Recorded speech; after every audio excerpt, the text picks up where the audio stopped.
Hello sir. Yes आकाश। Sir वो बोले थे सर, मैंने सर पीसी अपग्रेड कर दिया है, तो दिखा दे सर।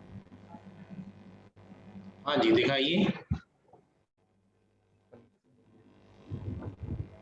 शेयरिंग का परमिशन दे रहा हूँ।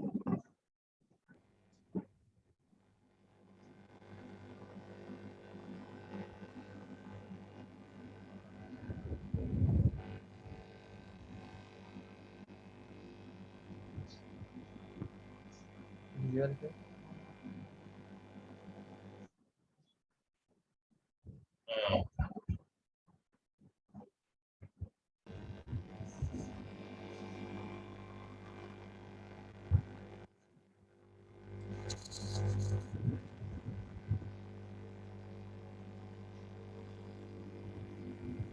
सर विजिबल है। यस यस यस विजुअल है।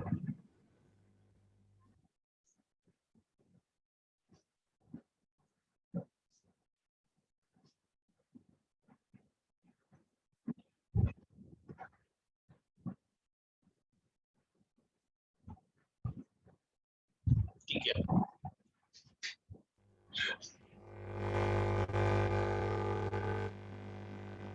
तो यस सर। ये ट्रंक पोर्ट कहाँ डिफाइन करना पड़ा Akash? Switch turn port sir, gigabyte 0/1 पे सर। इस पे की गीगाबाइट है। 0/0 पे zero trunk port slash one define. 0/1 पे सर, 0/1। 0/1। ठीक है। एक सेकंड। ठीक है। And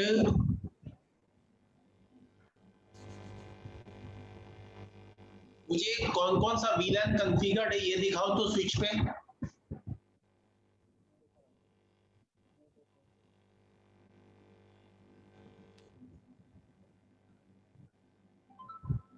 Akash Verma.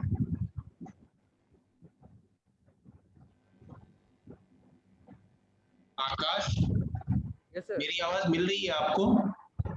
हेलो, हाँ यस सर। आप स्विच पे हमें ये दिखाएं कि आपको आपने कौन कौन से वीलैन बनाए हैं। ओह, VLAN 2 3 सर। नहीं वो मुझे दिखाइए। ठीक है वो तो आपने मेंशन भी किया हुआ है कि वीलैन 2 है वीलैन 3 अच्छा है। सॉरी सॉरी, स्क्रीन नहीं दिख रहा सर, सॉरी सॉरी। स्क्रीन दिख रहा है बच्चे? नहीं नहीं नहीं, वो दूसरा वाला स्क्रीन सर, सॉरी। मल्टीपल। अच्छा अच्छा। सॉरी सर, ये यार।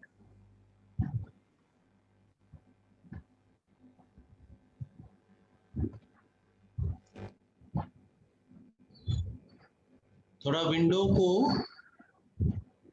2 3। तो दोनों वीलैन में आपने एक एक ही पोर्ट डाला है। Yes sir. एक एक पोर्ट में भी तो हो सकता है यस आकाश। सर। एक पोर्ट भी तो हो सकता है। हाँ हो सकता है बिल्कुल हो सकता है कोई दिक्कत नहीं है उसके लिए। जी सर। लेकिन ज्यादा पोर्ट भी तो हो सकता है। यस सर, हो सकता है। ठीक है। ठीक है। अब मुझे दोनों वीलैन के पीसीस को आपस में पिंग करा के दिखाइए। Okay sir.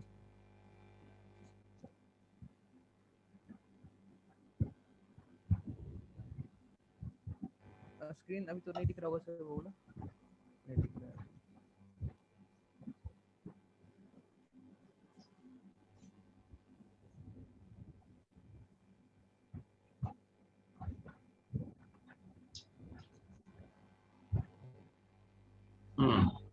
ठीक है। ठीक है आकाश बढ़िया। गुड। और इसको सर मैंने ब्लॉक भी किया है, ये राउटर 3 वाला पे दिखा रहा हूँ सर।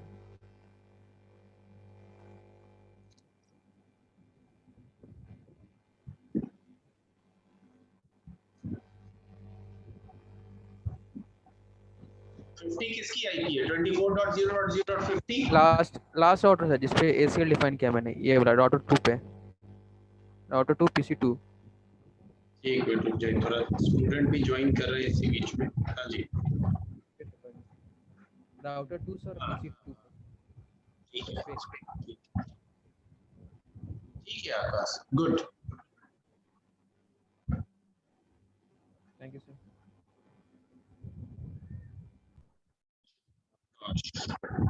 अपनी स्क्रीन शेयरिंग ऑफ कर लीजिए। 24 है ना, batch 1 24। Batch 224 sir. Sorry, batch 224 batch 2 24। दिख रहा होगा, बैच 224।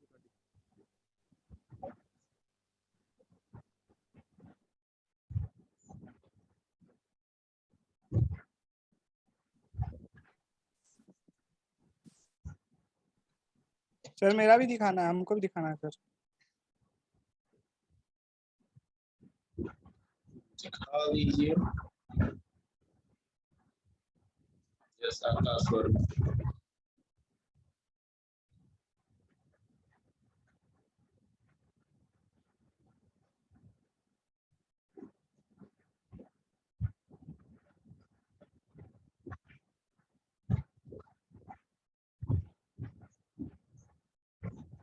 एक मिनट रुक जाओगे, कुछ बच्चों ने वेटिंग में है कुछ।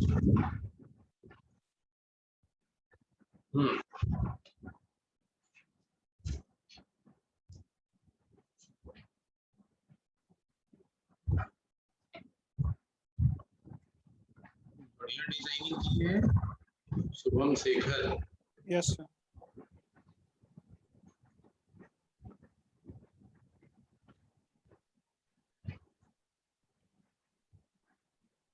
तुम्हारा सीरियल नंबर है 42। Yes sir 42। ये कितने का सबनेट है? ब्लॉक साइज क्या है तुम्हारे नेटवर्क का? क्या सर? ब्लॉक साइज क्या है? 16 का सर ये। 16 का। Good.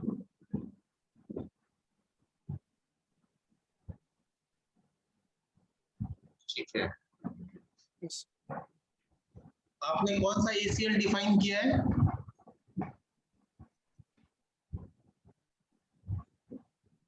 Standard sir, standard ACL। Standard ACL में सोर्स और डेस्टिनेशन दोनों IP डाला है आपने? यस सर, ये ब्लॉक करने के लिए सर। तो ब्लॉक करने के लिए ACL कॉन्फ़िगर करते वक्त में आपने दोनों IP configure. Destination IP sir. सिर्फ destination. Good. Yes yes. Good. कौन सा राउटिंग प्रोटोकॉल यूज किया है? RIP version 2 sir. Good. Version 1 क्यों नहीं कर सकते हैं? Sir version 1। हाँ जी। सर इसमें सर सबनेटिंग नहीं होता है सर उसमें। गुड।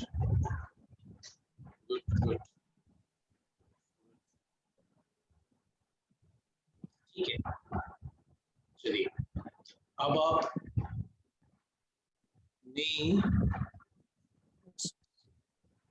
आप ये 42.0.0.4 से यस सर। 0.0.19 IP को पिंग कीजिए तो। 19 को सर। यस।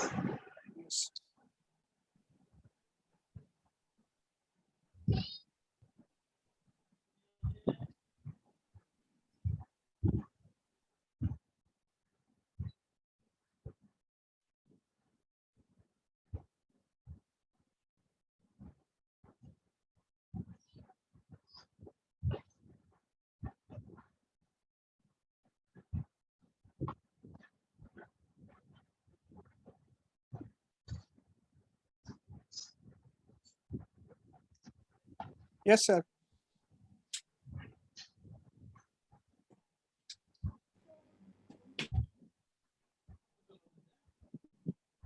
हो गया सर, पिंग करा दिए। लेकिन मुझे कुछ भी दिखाई नहीं दे रहा है। मेरे ख्याल से आपने एक ही शेयर किया हुआ है। क्या सर? मुझे कुछ भी विजिबल नहीं, मुझे क्या किसी को भी कुछ भी विजिबल नहीं होगा, बिकॉज आपने एक ही सिलेक्टेड स्क्रीन को शेयर किया है। अच्छा ओ सॉरी सर, एक मिनट इसको कट करके फिर से करते हैं। फिर से करते हैं। अभी सही है सर? हाँ। कराए हैं, उसमें दिख रहा है, वो विजिबल है जो पिंग कराए हैं। हाँ, ठीक है, ठीक है। Yes yes. बढ़िया।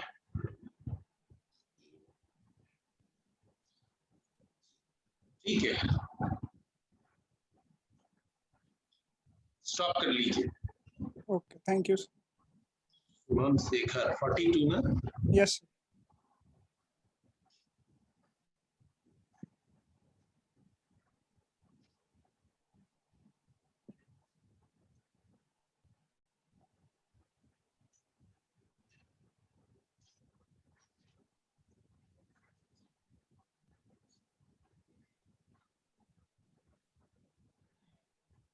ठीक है।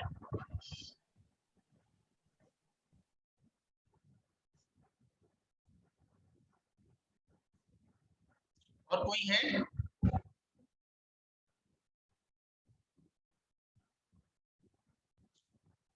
और भी किन्हीं का है?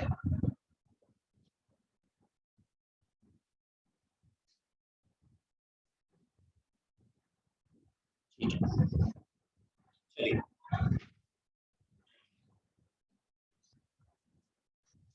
हम लोग सर्वर के केस में क्या क्या देख चुके हैं अभी तक?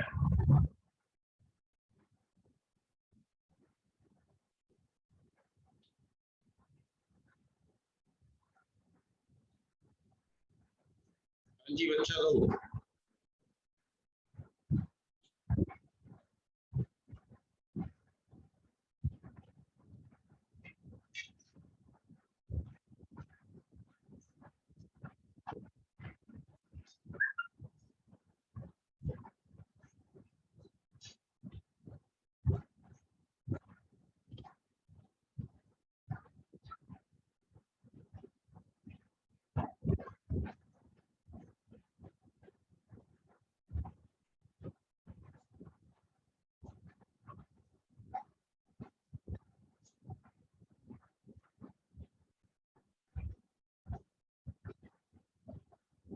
सर अलाउ कर दीजिएगा, फोन से किए से डिस्कनेक्ट कर जाते हैं।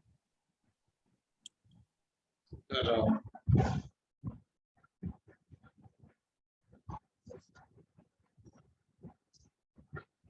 जी मैंने कुछ क्वेश्चन पूछा आप लोगों से कि हमने सर्वर में अभी क्या क्या पढ़ लिया।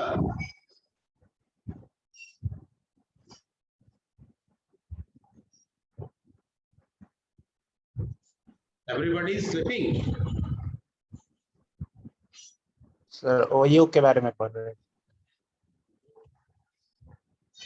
ओयू के बारे में पढ़ा आपको।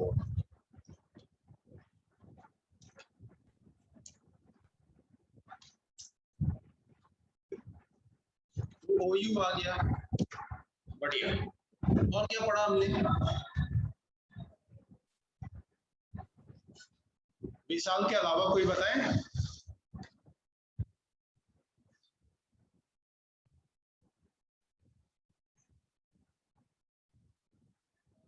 जल्दी जल्दी कीजिए, क्योंकि मुझे रिलेट करना है अपने अगले टॉपिक को इससे, उसकी रिक्वायरमेंट क्यों है।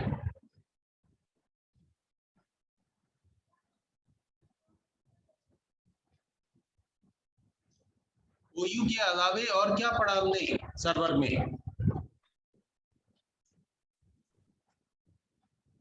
डोमेन के बारे में सर। ये तो अगेन विशाल ही बोल रहा है, तो एक ही बच्चे को पता है। डोमेन के बारे में पढ़ा। ये डोमेन कौन सी सर्विस के हेल्प से क्रिएट कर सकते हैं हम?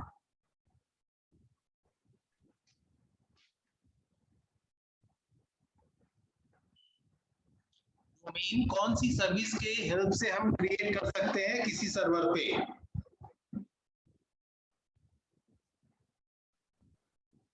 Domain controller service. ADDS। Yes sir, active है।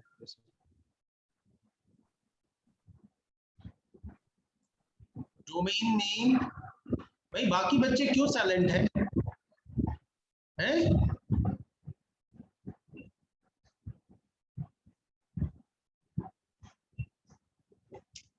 डोमेन नेम, जो हम डोमेन नेम रखते हैं वो किस तरीके का होता है?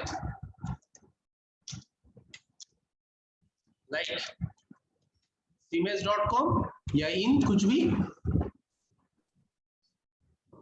Yes, Yes, sir. sir. Yes, sir. बढ़िया। इस डोमेन नेम मतलब जब हम डोमेन एक मशीन पे एक सर्वर पे, हाँ, सर्वर का पे हम एक ADDS सर्विस के हेल्प से जब हम cmage.com नाम का एक डोमेन क्रिएट करते हैं तो इस सर्वर का पूरा नाम क्या हो जाता है?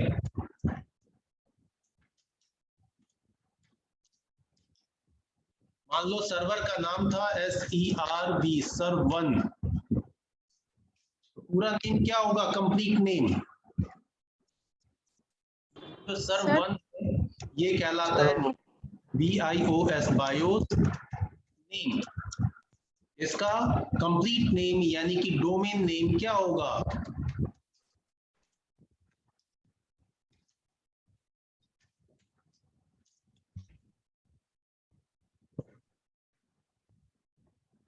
server1@cmage.com.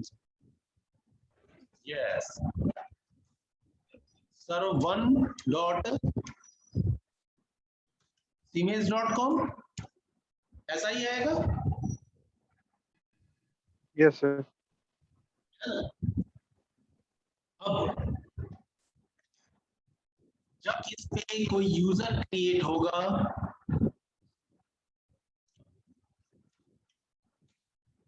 कोई यूजर हम अगर बनाते हैं फॉर एग्जांपल राजू, हाँ,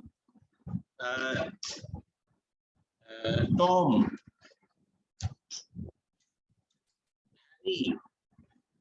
इस तरह के यूजर बनाते हैं तो यूजर लॉगिन नेम क्या होगा?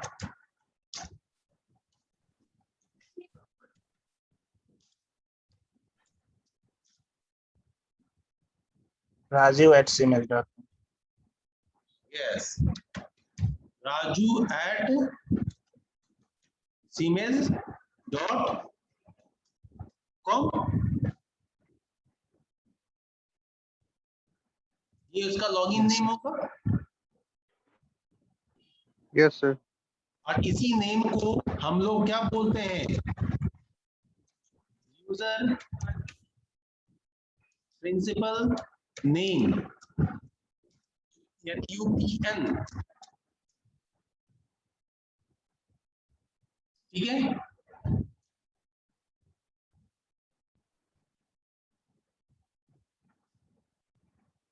Yes, sir. Name का सर स्पेलिंग बताओ. ठीक है क्या सिल्वी? Yes, sir.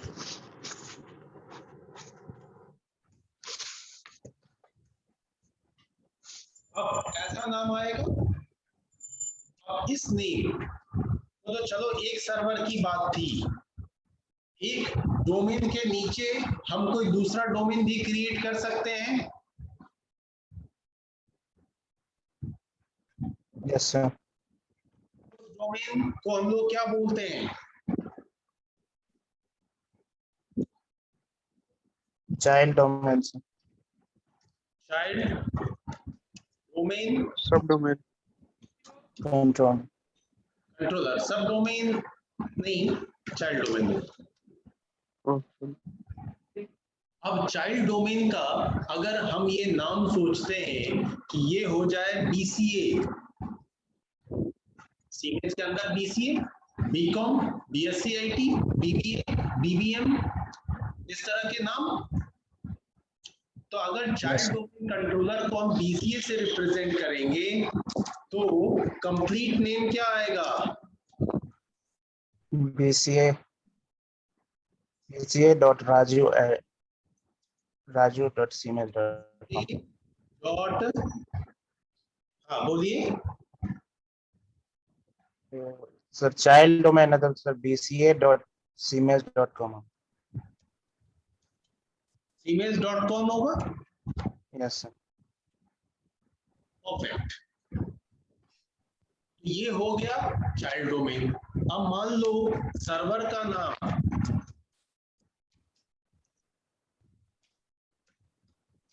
अगर था सर्व2, तो इसका नेट बायोस हो गया अगेन।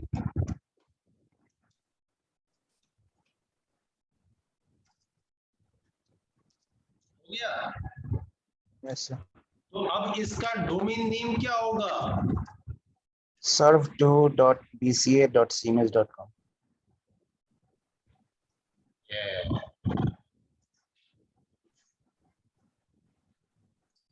डोमेन नेम सर्वर ये हो जाएगा serve2.bca.siemens.com।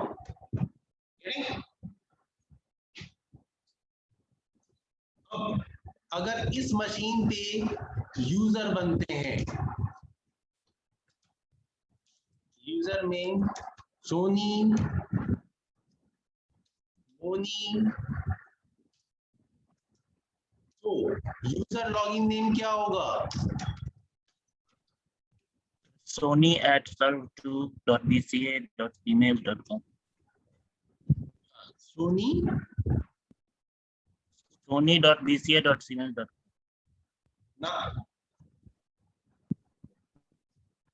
sony@of Sony@.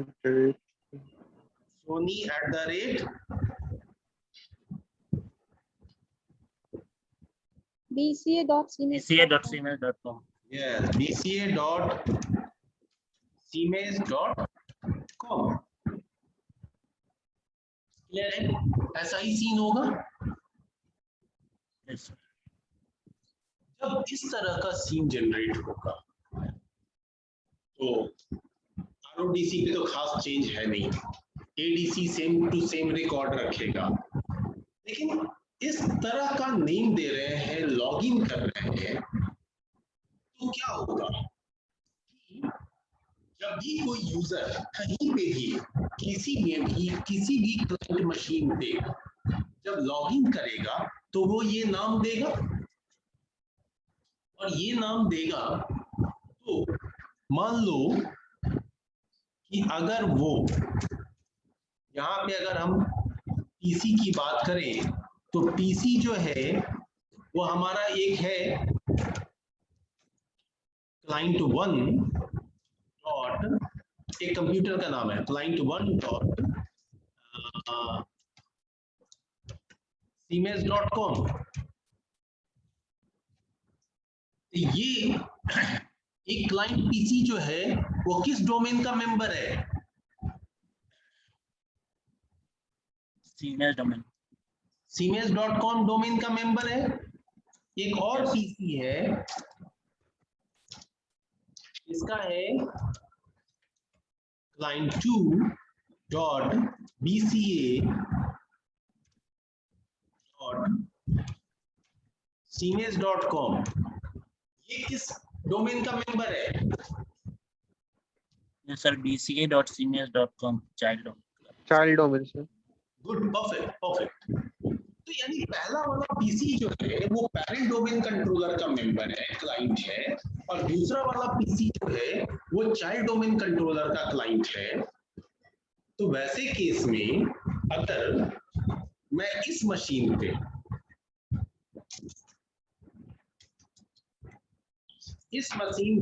अगर मैं यूजर को लॉगिन कराऊं, किसको? तो sony@bca.siemens.com को, एंड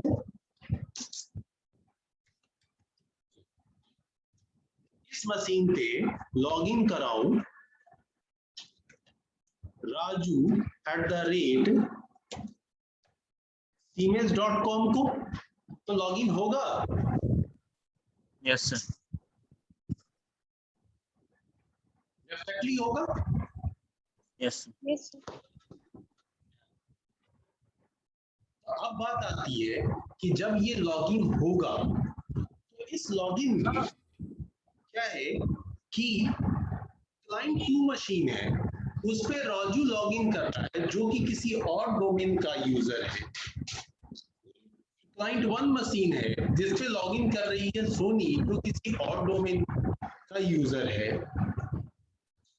ऐसे केस में जब यहाँ पे वो अपना नेम देगा तो इसका यूजर नेम एंड पासवर्ड का ऑथेंटिकेशन होना चाहिए।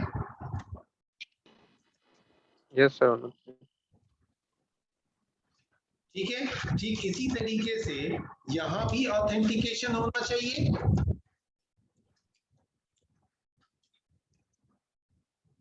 लेकिन ये दोनों मशीनों मतलब दोनों यूजर को ऑथेंटिकेट करने के लिए एक डोमेन को दूसरे डोमेन में जाना पड़ेगा और दूसरे डोमेन पे को पहले डोमेन में आना पड़ेगा। Yes sir. ठीक है, तो ये पहुंचाएगा कौन? कौन ढूंढ के लाएगा कि भैया cms.com कहाँ है और bca.cms.com कहाँ है? DNS DNS, right? ये बात सबको समझ में आ रही है? अगर ये बात Yes, sir. आपको समझ में आ रही है sir, it is very good. ठीक है, इट इज गुड इसलिए क्योंकि बहुत स्मूथली आप चीजों को समझे हैं अभी तक। सर डीएनएस सर्वर यानी कि इसका सर cms.com से मतलब इसका ऑथेंटिकेशन आएगा। समझा नहीं आकाश? सर इसका जो ऑथेंटिकेशन आएगा सर वो डीएनएस सर्वर मतलब कि इसका cms.com सर्वर से आएगा ना सर?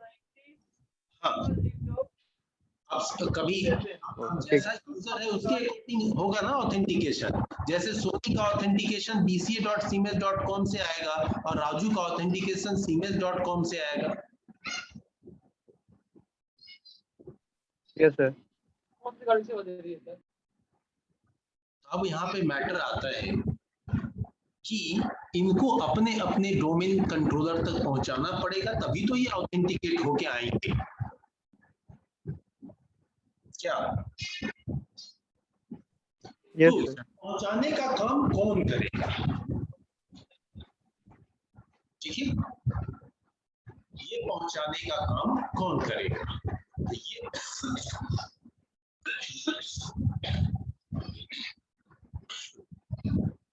ये पहुंचाने का काम करेगा सर आपका डीएनएस। बोलिए।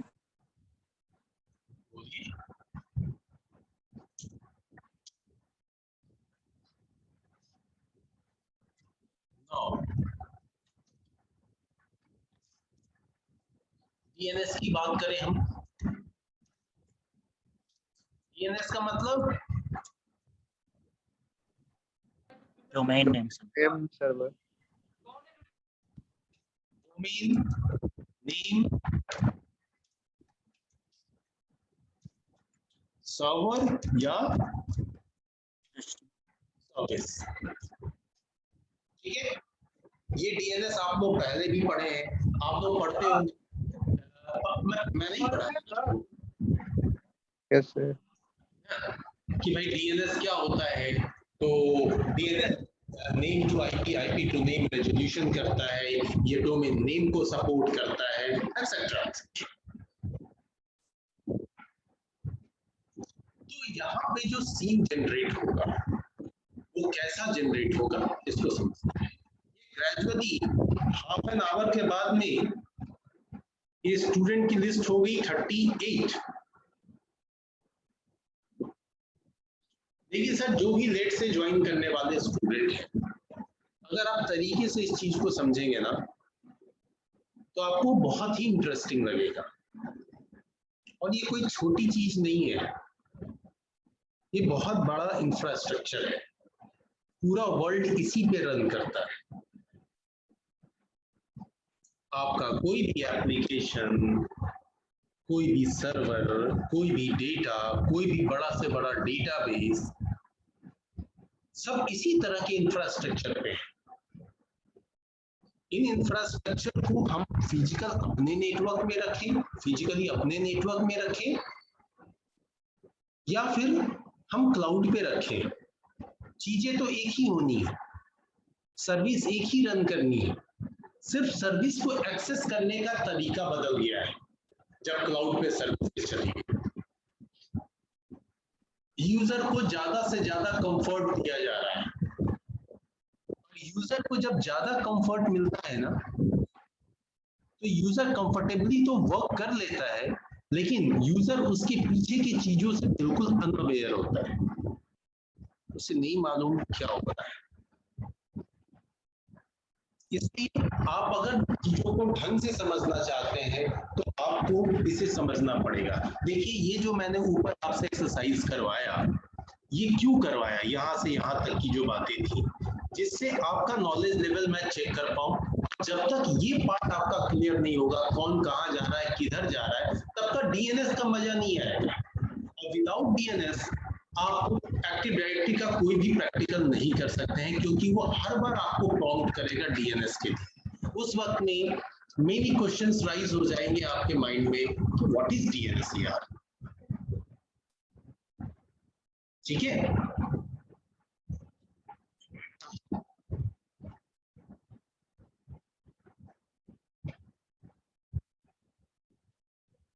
इंटरेस्टिंग लग रहा है सर आप लोगों को?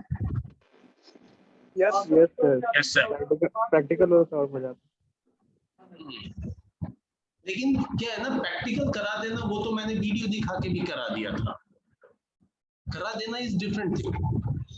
वो हो गया, आपको समझ में आ गया, दिख गया, हाँ लॉगिन कर गए या नहीं लॉगिन किए, लेकिन क्यों लॉगिन कर रहे हैं या क्यों नहीं कर पाए, इस चीज का सॉल्यूशन है। मैंने एक प्रोजेक्ट किया था ओईएस का, पंजाब नेशनल बैंक का, मतलब करवाया था अपने ही कुछ स्टूडेंट्स के हेल्प से। एक टाइम था जब मेरे पास प्रोजेक्ट आया था। उसमें जानते हैं सर, आप कि जो भी आईटी के लड़के थे, उन्हें क्या करना था, पंजाब नेशनल बैंक के हर ब्रांच में जाना था, बिहार झारखंड के हर ब्रांच में। खैर मैंने उतना ये बड़ा एरिया नहीं कवर किया था, मेरा 3-4 डिस्ट्रिक्ट था, जिसमें पटना भी था। हर ब्रांच में जाना था और कंप्यूटर को, वहां पे जो भी कंप्यूटर थे, ये तकरीबन आज से 3 साल पहले की बात है, जो भी कंप्यूटर थे उनको डोमेन से ज्वाइन कराना था। डोमेन नेम मिल जाता था, बच्चे ज्वाइन कराते थे और यूजर नेम पासवर्ड मिला होता था। लॉगिन कराने के बाद में यूजर को, मतलब डोमेन मशीन को क्लाइंट बनाने के बाद में अब यूजर को ट्रेनिंग देना होता था, आप कैसे लॉगिन करेंगे। कुछ नहीं था, ये नाम टाइप करवाओ, उससे लॉगिन करवाओ, वो यूजर लॉगिन करता था। लॉगिन करने के बाद वो अपने सारे काम करता। इस एक मशीन को अपग्रेड करके यूजर को बताने का एक्चुअल कॉस्ट जो पीएनबी पे करती थी वो था 2000, लेकिन थर्ड पार्टी के पास आते आते वो पर पीसी 400 रुपीज मिलता था। टाइम कितना, अगर आपको आ जाए तो टाइम 30 मिनट से ज्यादा नहीं लगता। बच्चा अगर स्मार्ट होता था 15 मिनट काफी है एक मशीन को करने, क्योंकि मशीन रिबूट भी करती है।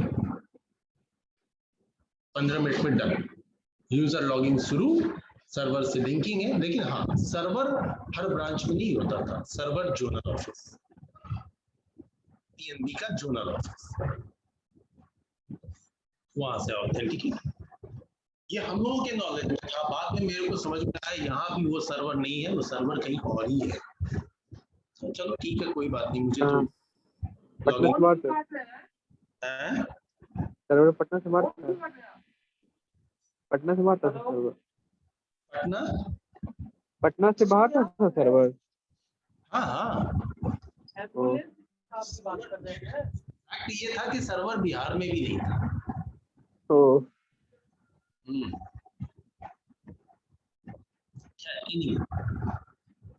अब डोमेन से ज्वाइन कराना है। अब डोमेन से ज्वाइन कराने में सबसे पहला पंगा था कि क्या डोमेन सर्वर को पिंग कर पा रहा है आपका मशीन। तो पिंग कराने के लिए क्या करते हैं, डायरेक्ट आप डोमेन का नाम डालते हैं, ping space cms.com, ping space vca.cms.com, ping डाला, रिप्लाई मिलना शुरू। रिप्लाई मिल रहा है एक सर्टेन आईपी एड्रेस के हेल्प से तो फिर ठीक है, नहीं मिल रहा है तो गड़बड़ है। क्यों नहीं मिल रहा है? तो यहाँ पे प्रॉब्लम खड़ी होती है कि मे बी आपका आईपी कॉन्फ़िगरेशन गड़बड़ है या डीएचसीपी आपको प्रॉपर्ली आईपी नहीं दिया है।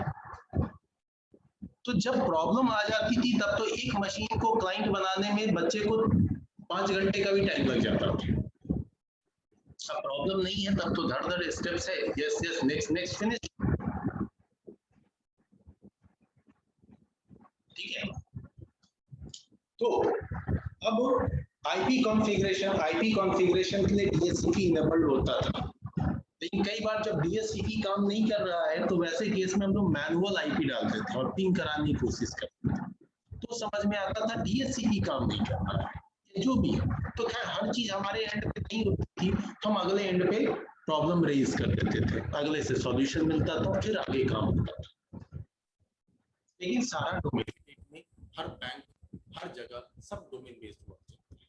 लोग भले ही स्क्रीन पे एक एप्लीकेशन देखते हो, लेकिन वो एप्लीकेशन कहीं ना कहीं वहीं से लिंक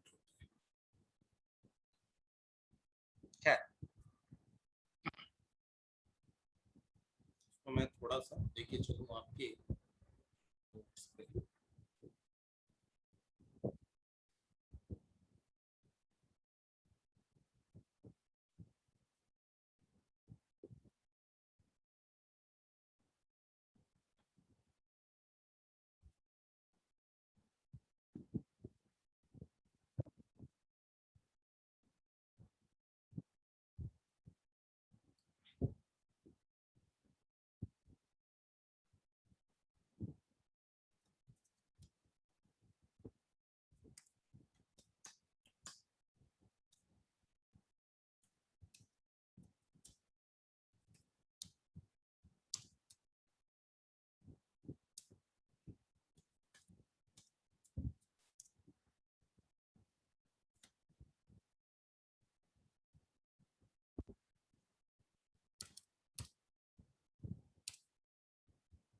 ठीक है,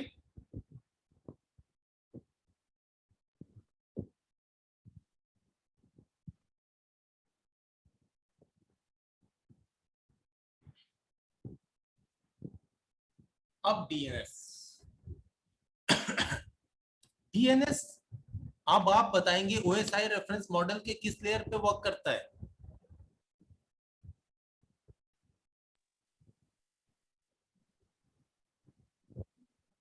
लेयर 3 application there.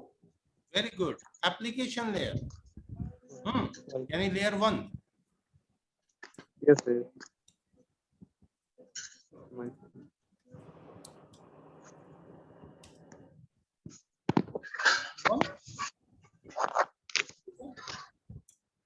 अब एप्लीकेशन लेयर पे वर्क करने वाला ये protocol,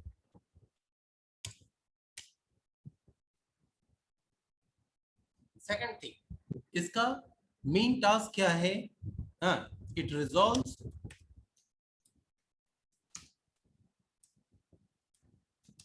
domain name.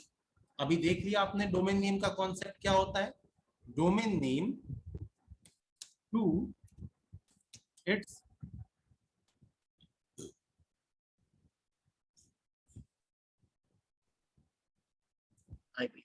IP address and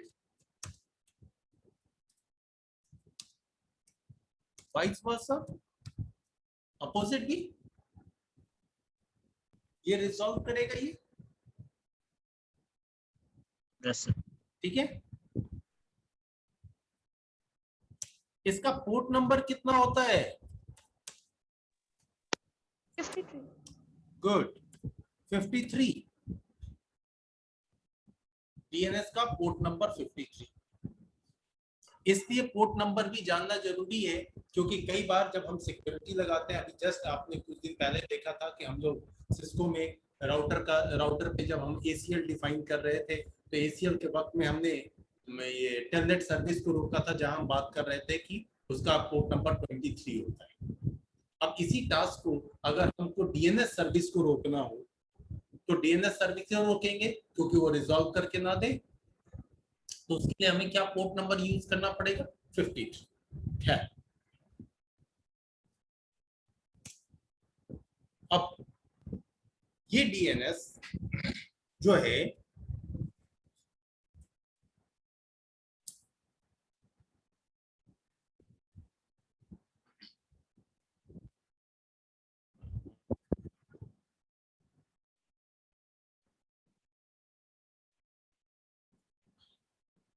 एक हमारा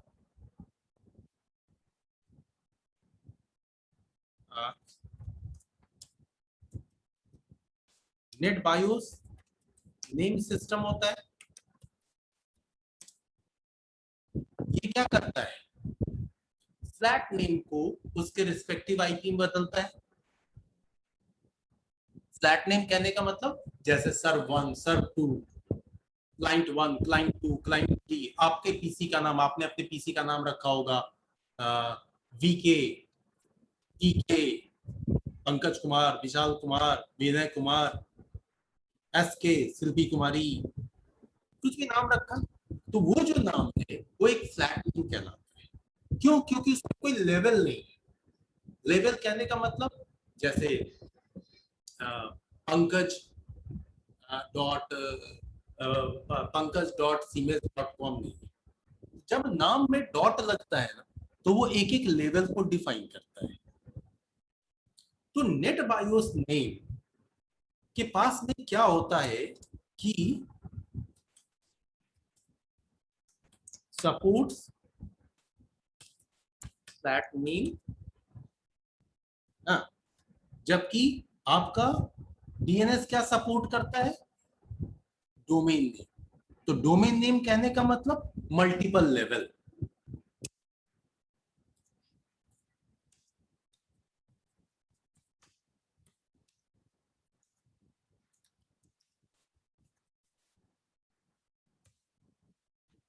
अब ये ऐसा करे, इसके लिए इसमें मल्टीपल रिकॉर्ड्स क्रिएट होते हैं। ठीक है, कहीं ना कहीं इसके पास एक टेबल होगा जिस टेबल के बेसिस पे ये रिजॉल्व करके देता है। यस ये तो खुद भी मेमोराइज करके रखेगा चीजों को, तभी तो समझ में आएगा कि हाँ भैया कौन सा है कौन सा नहीं है। इसके लिए रिकॉर्ड इसके ऊपर होना चाहिए। जैसे डीएचसीपी भी याद रखने के लिए क्या करता है, अपने पास एक लीज टेबल बनाता है कि किसको उसने कौन सी आईपी दी है, कितने देर के लिए दी है, ये सारी चीजें वो मेमोराइज करके रख सके। Yes sir. ठीक है, तो इसीलिए DNS creates many records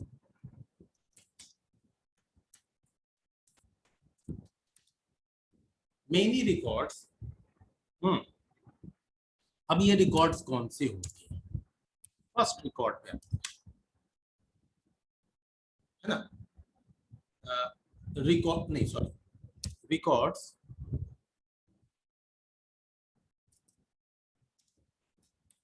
into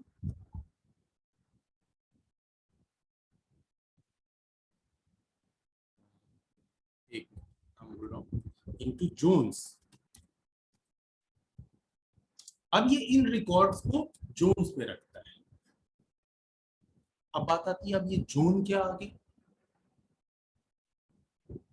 zone क्या होता है, तो आप इसको समझते हैं। ठीक है,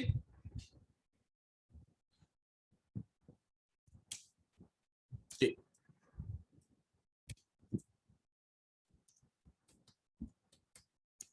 forward lookup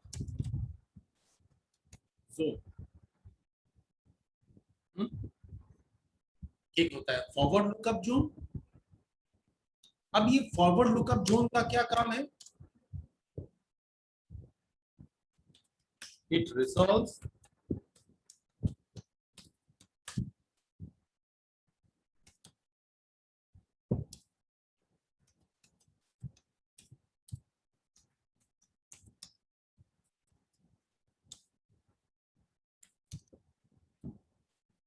domain name to IP address. दूसरा होता है रिवर्स लुकअप। तो ये क्या करता है, it resolve IP to its domain name. उल्टा इसीलिए ऊपर लिखा है मैंने क्या कि ये name to IP and IP to name resolution करता है, रिजॉल्व करता है। इसके लिए इसके पास में दो जोन होते हैं, फॉरवर्ड लुकअप जोन और रिवर्स लुकअप जोन। ठीक है, Yes. अब देखिए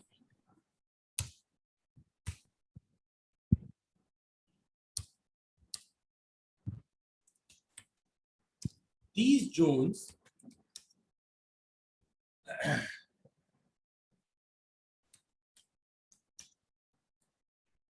creates three types of subzones कह लीजिए।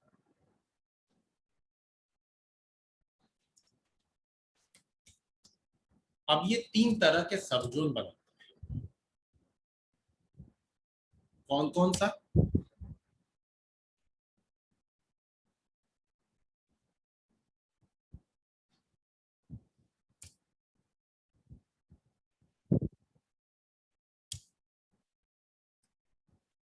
पहला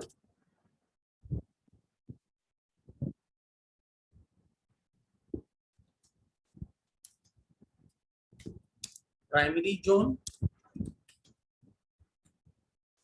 दूसरा सेकेंडरी जोन, तीसरा स्टब जोन। तीन तरह के जोन। अब इन तीनों जोन का क्या काम है? सर डीएनएस में आपको दिख रहा होगा यार ये तो बहुत सारी चीजें हैं इसमें।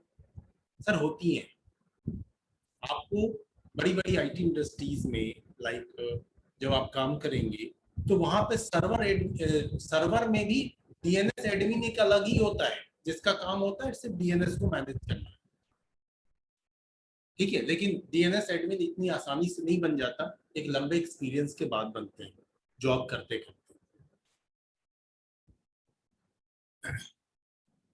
नॉलेज तो सबकी जरूरत होती है लेकिन होता नहीं है, लोग किसी स्पेसिफिक सब्जेक्ट टॉपिक पे पीजी कर जाते हैं, थीसिस लिखते हैं, तो वही वाली बात हो जाती है। ठीक है, अब प्राइमरी जोन, सेकेंडरी जोन और स्टब जोन, इन तीनों के बारे में हम लोग बात करेंगे नेक्स्ट क्लास में। ठीक है,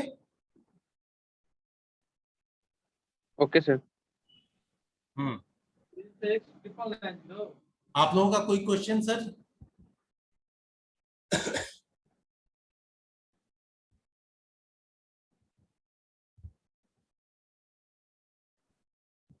सर अगर हम आईपी एड्रेस यूज करते हैं तो सर डोमेन नेम का किस लिए यूज जरूरत पड़ता है सर उसको रिवर्स करने के लिए? सर देखिए, आप आईपी एड्रेस यूज कर लेंगे क्योंकि आपको याद है, यस सर। लेकिन पब्लिक नेटवर्क पे आप देखिए एक ही डोमेन नहीं है, मिलियंस ऑफ डोमेन है। 1000 की बात छोड़ दें, मिलियंस में काउंट करें, है ना? तो उन सारे डोमेन्स का हम यूजर्स जो है वो नेम में ज्यादा कंफर्टेबल होते हैं। Yes sir. तो हम लोग हमेशा नेम यूज करते हैं, इसलिए डीएनएस की रिक्वायरमेंट है। दूसरी बात, जब आपको मैंने यूजर के नाम डिफाइन करने शुरू करवाए तो वहां पे मैंने आईपी नहीं बल्कि डोमेन का नाम ही यूज किया है। Yes sir. क्योंकि हर यूजर, हम लोग मान लीजिए चलो टेक्निकल एक्सपर्ट्स, लेकिन एक ऑफिस के अंदर काम करने वाला सिंपल एक डेटा एंट्री ऑपरेटर जो है, उस बेचारे को क्या पता कि डोमेन क्या होता है और ये क्या होता है। उसको तो मालूम है कि मेरी ये आईडी है।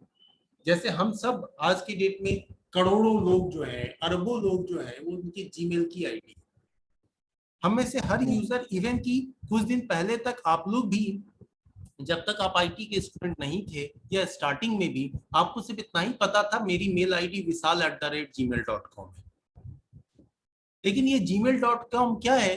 तो मेरा मेल आईडी है, इससे क्या करोगे? मेल भेजेंगे, इलेक्ट्रॉनिक मेल।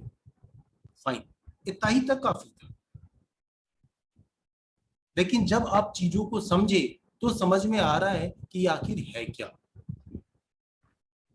Yes, sir. ठीक है, तो हम आप सब तो अपना मेल आईडी धड़ धड़ याद रख सकते हैं, अपना ही नहीं।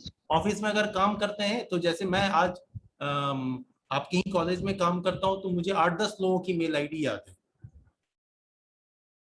क्योंकि फ्रिक्वेंटली उन्हें मेल करना होता है तो उनके मेल को देखना होता है। It is very difficult for us कि अगर हम ये आईपी बेस्ड करते हैं तो नंबर में कंफ्यूज कर जाएंगे। कोई सुपर ब्रेन हो वो अलग चाहती है। सर, और इससे और समझ में आया कि अगर डोमेन नेम बेस्ड है तो DHCP अगर यूज हो रहा है तो उससे डोमेन से स्टैटिक हो जाता है उस पीसी का एड्रेस, जबकि DHCP में स्टैटिक नहीं हो पाएगा। हाँ, इसीलिए जब हम ADDS सर्विस को इंस्टॉल करने की बात करेंगे ना, तो वहां पे आपको मैं कुछ पॉइंट्स बोलूंगा। उनमें से एक पॉइंट ये भी होगा कि server machine should have a static IP address.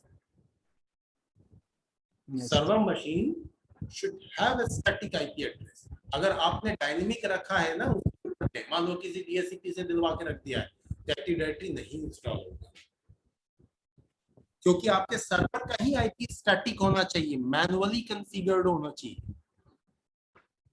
क्योंकि वो स्टैटिक होगा तब जाकर के कहीं एक डोमेन का आईपी भी स्टैटिक होगा और नेम भी। अदरवाइज तो आईपी बदल जाएगा तो फिर डीएनएस में जाके चेंज करना पड़ेगा। Yes sir. कि अब ये आईपी है और ये नाम है, तो सब एक दूसरे से लिंक्ड है बच्चे।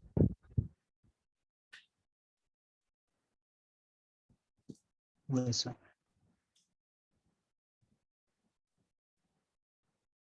बढ़िया है।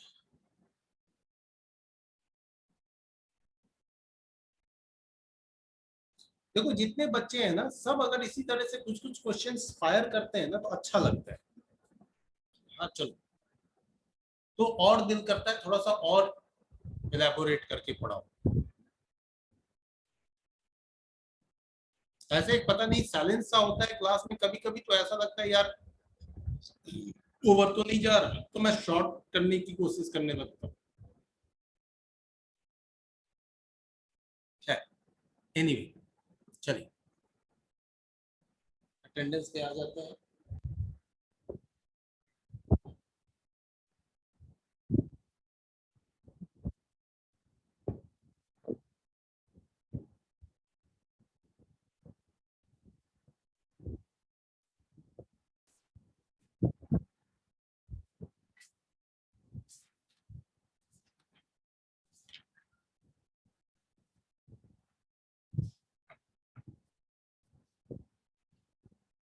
चलिए, batch one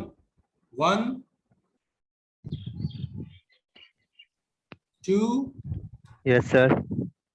3 4 5 6 7 yes sir, 6 7 8 9 10 11 yes sir, 11 sir, 11 12 13 14 15 16 17 18 Yes, sir. 18. 19 20 21 Yes, sir. 20. Sir, 20. yes 21 22 Yes, sir. 22. 22 23 24 25 25 sir, 25. 27 Present, sir. 27. 28 28, sir. 28 29 sir. Yes sir, 28. विकास, Yes sir. तुम्हें समझ में नहीं आ रहा है क्या? Yes sir, समझ में आ रहा है sir. अच्छा 29, Yes, sir. 29. 30, 31, 32, 33, Yes, sir. Roll number 33. 34, Yes, sir. 34. 35, Yes, sir. 35, sir. Sir, 34, sir. और 34 हो 35. गया 35, Yes, sir. 35. Okay 36, 37, 38, 39, 40, 41, Yes, 39. 41 sir, 41. 40, 41 sir. Sir 39 हो गया. 39 हो गया 40 sir, 41 sir.